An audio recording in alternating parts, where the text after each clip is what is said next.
सभी नारे वाला प्रयास करेगा। शांति से सलाम बोलिए। एक बार जाइएगा तो बहुत अच्छा लगेगा, और इस प्रकार ज़्यादा करेंगे तो आप ही बोलो, हम सुन लेते। सुनो, आपके भीतरी उछाल बाहर आ रहे हैं, उसको संयत बनाओ और सुनो। आपने देखा होगा घर में या और अन्यत्र,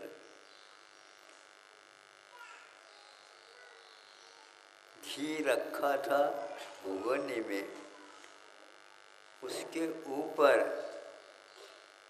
से दूध डाला 2-3 किलो,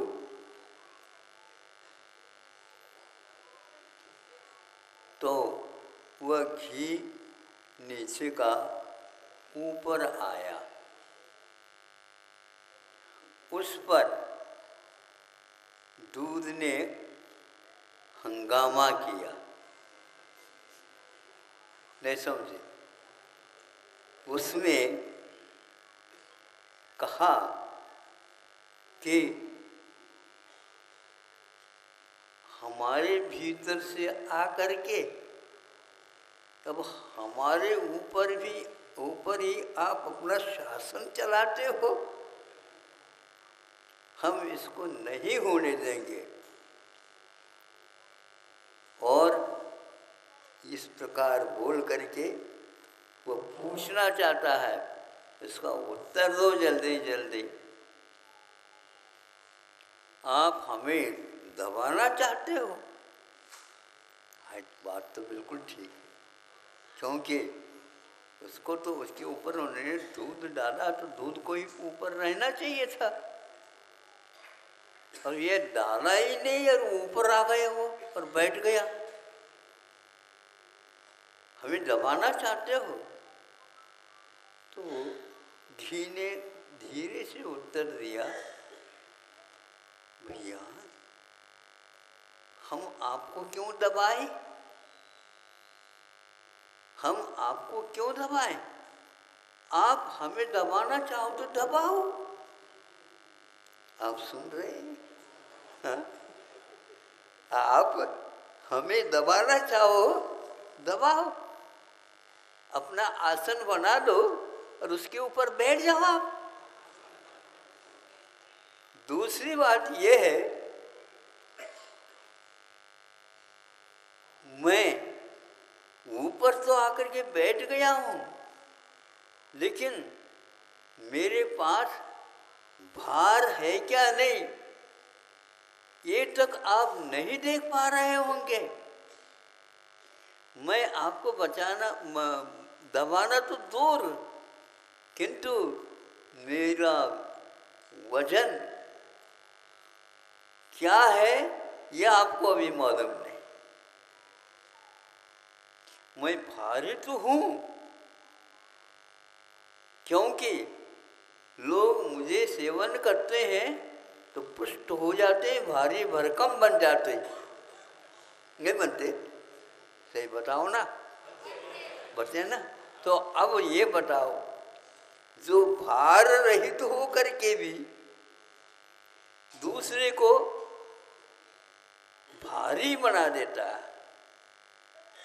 शक्ति प्रदान करता है उनको, और आप ये 2-3 किलो हो करके भी कहाँ शक्ति पैदा कर रहे हैं? इसीलिए दूध से भी घी जो है भारी नहीं हो करके भी वह गौरव प्राप्त करा देता है।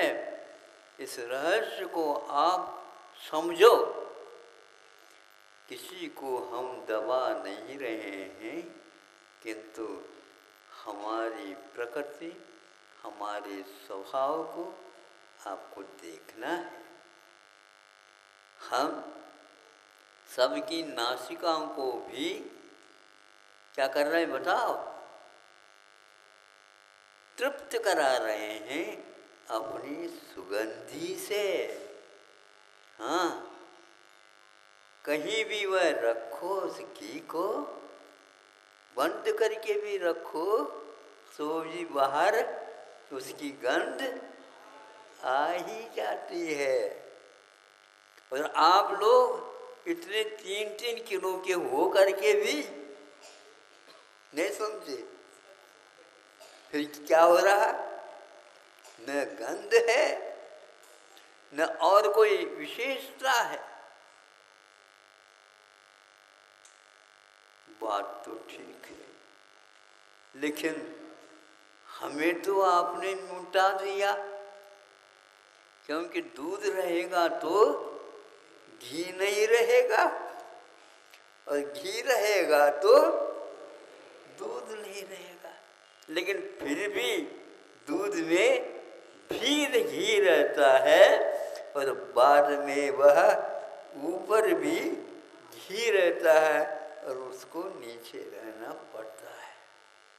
ये साधना का एक फल है।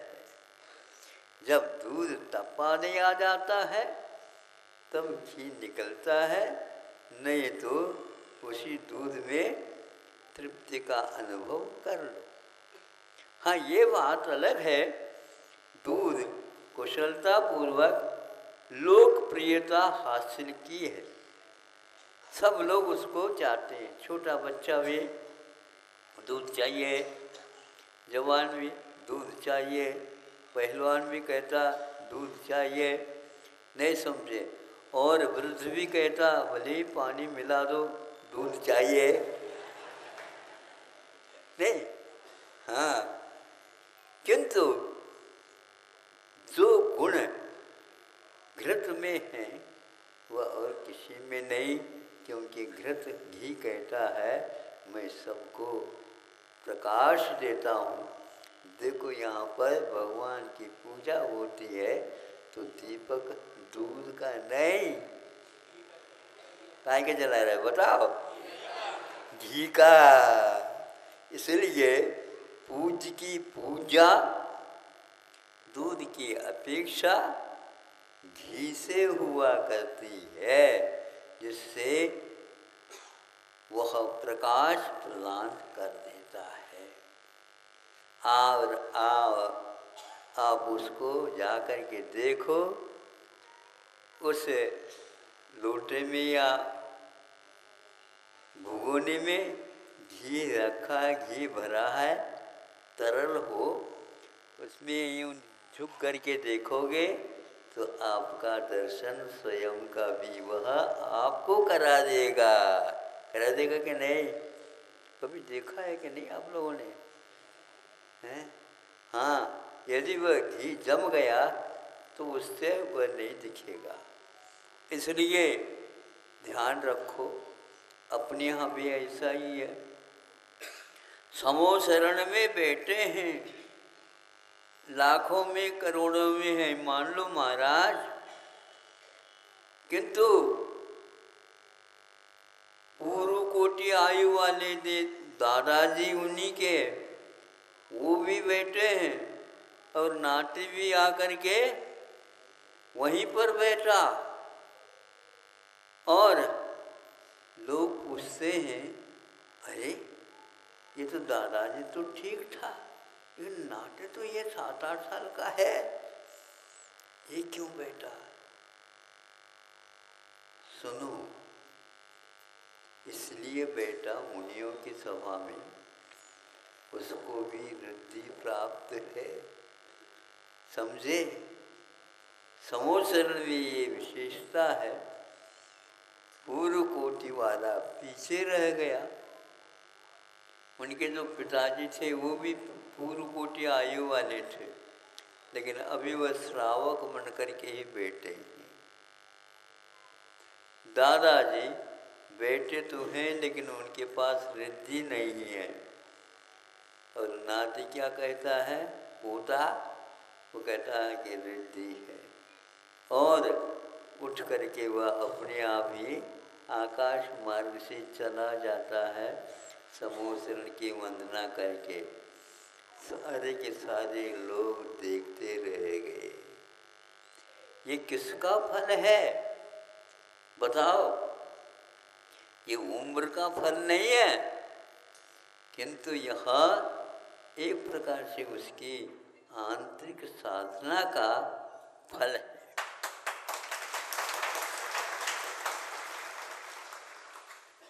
आप लोग जी तो रहे हो,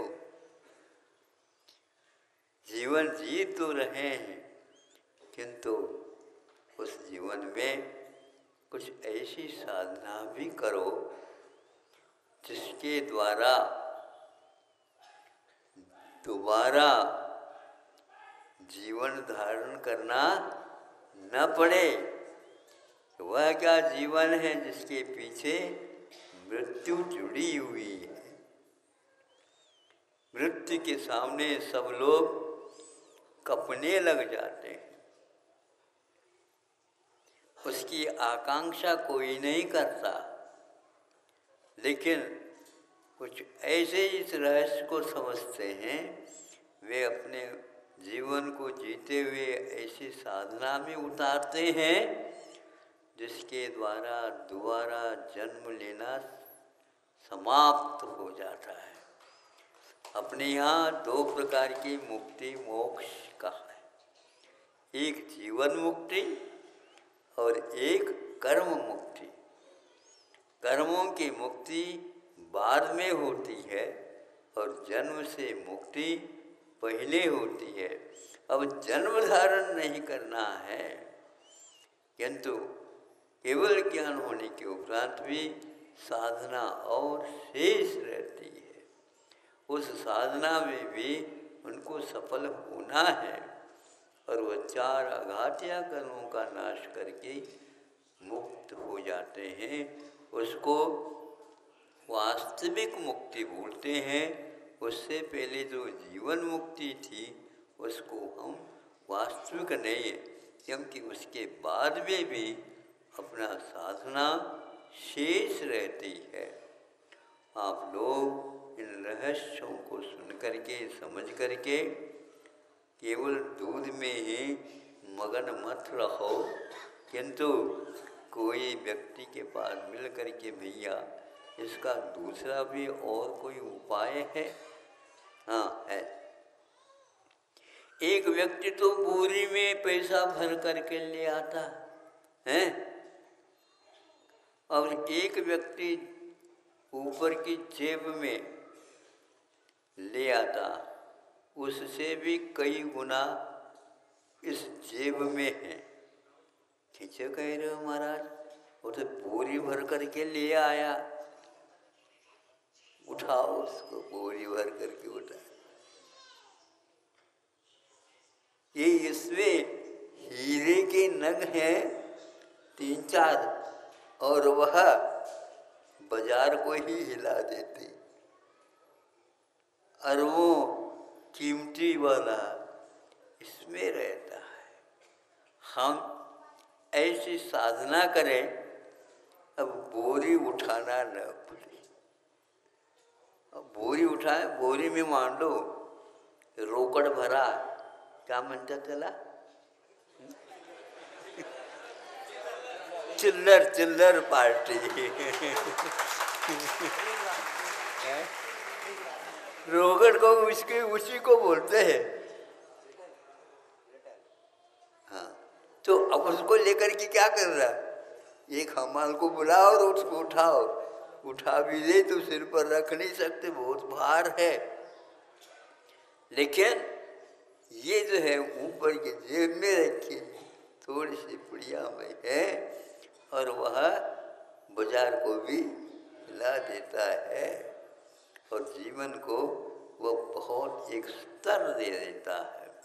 हमें ऐसी साधना करना है जो सब लोग देखते रह जाएं। भगवान को भी गौण कर सकते हैं, किंतु 8 वर्ष अंतर्मुहूर्त के उस मनोज की महाराज को देख करके यदि उसको रिद्धियाँ प्राप्त हो तो फिर कहना ही क्या।